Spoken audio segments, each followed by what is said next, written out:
मध्य प्रदेश में transfer season के बीच एक और बड़ी चर्चा तेज हो गई है प्रमोशन की। हजारों कर्मचारी जो सालों से एक ही पद पर काम कर रहे हैं अब रिटायरमेंट के करीब हैं, लेकिन अब उम्मीद की किरण दिखाई दे रही है। राज्य सरकार सुप्रीम कोर्ट की गाइडलाइन को ध्यान में रखते हुए प्रमोशन प्रक्रिया को दोबारा शुरू करने जा रही है। इसका सीधा फायदा उन लाखों कर्मचारियों को मिलेगा जो लंबे समय से पदोन्नति का इंतजार कर रहे थे। किसे मिलेगा फायदा? राज्य के पटवारी, शिक्षक, स्वास्थ्य कर्मी और पुलिसकर्मी, इन सभी वर्गों के लोग वर्षों से एक ही पद पर टिके हुए हैं।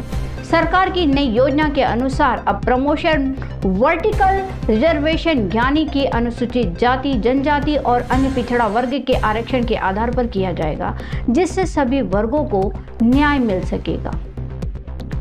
क्यों अटक गया था प्रमोशन? 2002 में आरक्षण के नियमों के चलते सिर्फ आरक्षित वर्ग को प्रमोशन मिला था, जिससे असंतुलन पैदा हुआ। इसे सुप्रीम कोर्ट में चुनौती दी गई और प्रमोशन पर रोक लगा दी गई। इसके चलते पिछले 9 सालों से कई कर्मचारियों का प्रमोशन रुका हुआ है। इस दौरान करीब 1 लाख से ज्यादा कर्मचारी बिना प्रमोशन के रिटायर हो चुके हैं। वहीं कई कर्मचारी ऐसे भी हैं जिन्हें नियमों की खामियों के चलते एक से ज्यादा बार प्रमोशन मिल गया और कुछ अब तक पहले भी नहीं। क्या बदलेगा अब? नई प्रक्रिया के तहत सरकार पारदर्शिता और समानता को ध्यान में रखते हुए प्रमोशन को आगे बढ़ा रही है। इस बार लक्ष्य है कि कोई भी कर्मचारी योग्यता और सीनियरिटी के बावजूद पीछे न छूटे।